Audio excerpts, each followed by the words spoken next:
Hey everybody, and welcome to the BullSheepParty explosion! And in this one we're gonna be taking a close look at the newly released Pfister Growler. As always, we're gonna be taking a look at the exterior of the vehicle, the interior of it, the way it sounds, and the way it customizes in Los Santos Customs. And ultimately we're gonna be answering the question, is it worth it? With that, let's start with a 360 around the vehicle while I give you some facts about it. First off, its real-world inspiration is the Porsche Cayman, the current model, which, in my opinion, is one of the best looking vehicles currently being produced. Secondly, this vehicle costs 1.2 or 1.6 million depending if you've unlocked the trade-in price for it. Me personally, I paid 1.6. As for the level of Fender activity you can expect from it, I'm happy to say that you can open both doors, the hood and the trunk thing. And I gotta say, all in all, the level of detail here that I'm seeing in front of me is very impressive. And legitimately, this has been the vehicle that I've been most expecting from the entire DLC. So I'm really hoping that I'm not disappointed by the end of the video. Anyhow, with the exterior taken care of, let's jump in and look at what the interior looks like, and listen to how the car sounds. The interior is modern, but sort of on the basic side. Not really much to say about it, except that I really like the Pfister logos on the right hand side of the car. As for the way it sounds, you'll be the judge of that. And with that, we're obligated to do our scientific test to see what type of drivetrain the vehicle sports. And it should come to no surprise that it has a rear-wheel drive train. Basically, the engine, which is in the rear, is only powering the rear wheels. Basically just like the real Cayman. And with that, we're off to Los Santos Customs to see what we can customize for this vehicle and to see how we can improve its performance. And speaking of performance, on our way there I'm going to be sharing with you my initial thoughts and impressions of the stock version of this. Now, before I start with that, it should be mentioned that this vehicle is a part of the sports car category. It's not a supercar, it's not a hypercar, it's just a sports car. And as a sports car, I don't want to say a big statement or anything, but I believe this is my favorite vehicle from the entire DLC. It handles beautifully, it has brakes that actually work, the acceleration is oh so good, and from what I can see here, the top speed is fairly decent. And no, that was not a cut, that was just my incredibly good capturing device, thank you Elgato, just corrupting the footage.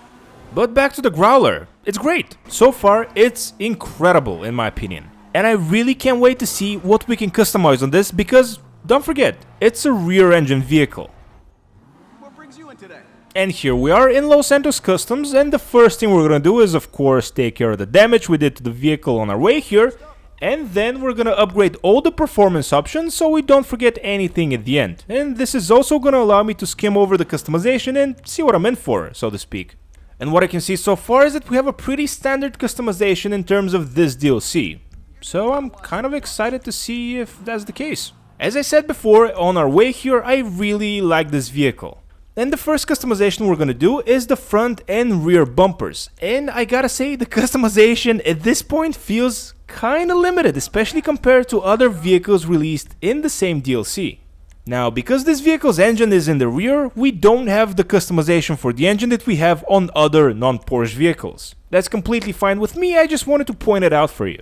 And when we're done putting a brace on the back window for some reason, we're off to doing the exhaust. And unlike the bumper options where we had 8 in total, here you have a plethora of different exhaust options.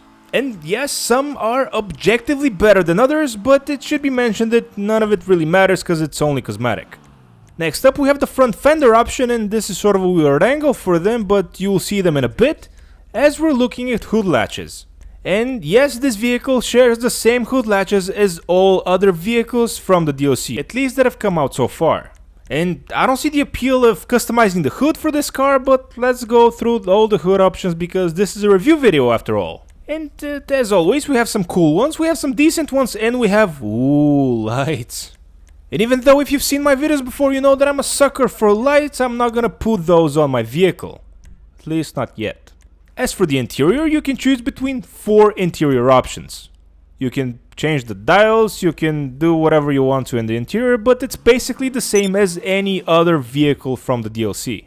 As a matter of fact, the doors are almost the same as all the rest of the vehicles, the seats are completely the same as all the rest of the vehicles, that's why I'm not even gonna bother showing them all. And the steering wheel options are the same for all vehicles, that's why I'm not gonna be showing them. Oh yeah, and the roll cages are the exact same as well.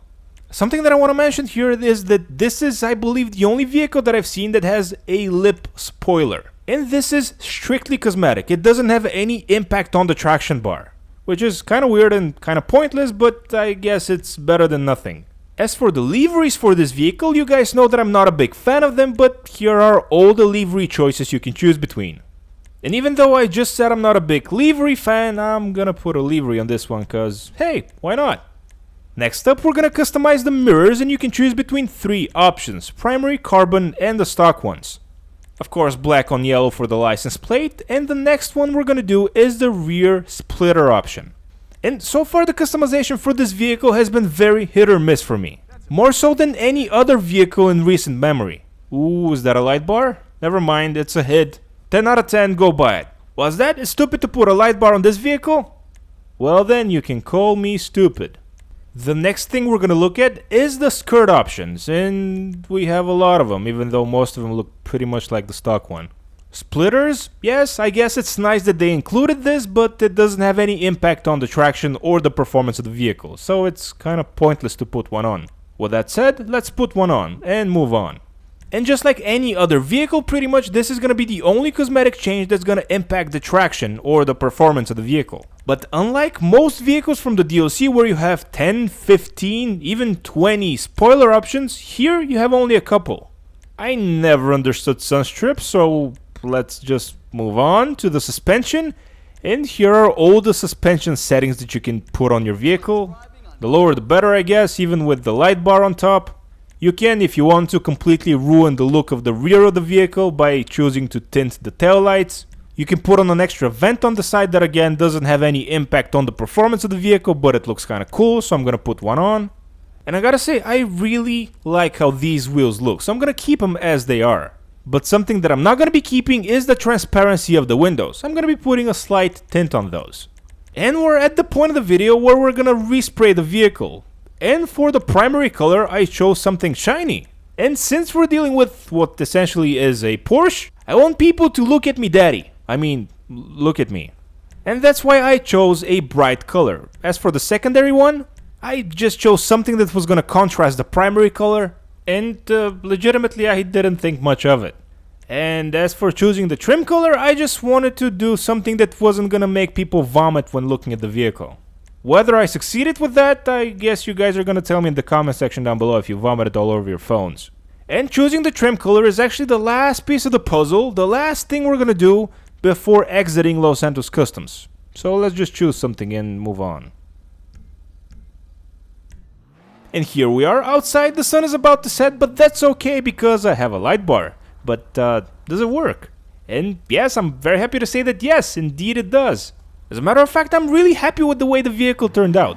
But we already spoke in length about the customization and what you can do with that. But how did the performance change after we fully upgraded everything? Straight up, don't quote me on this one because there aren't any other reviews out, but I believe this is one of the fastest vehicles in its category. At least that's how it feels. On top of that, it feels incredibly responsive, the brakes are very good in my opinion, and sliding the car around feels very predictable, which is always a good thing. Now, they could have added a little more bumper options, but hey, beggars can't be choosers, right? As for answering the question, is this vehicle worth it? I think so. I paid over $1.6 million for the stock version of this car, and I'm completely happy with my purchase. And also, if you're looking for a vehicle to be competitive with in races, I believe this is a good one. And I guess with that and with this huge jump, we're gonna be ending the video. Thanks to everybody that watched this far. Hopefully you're a subscriber, and if you're not, don't forget to hit the subscribe button because there's a lot more cool content coming your way. And with all that said, I'll catch you guys in the next one.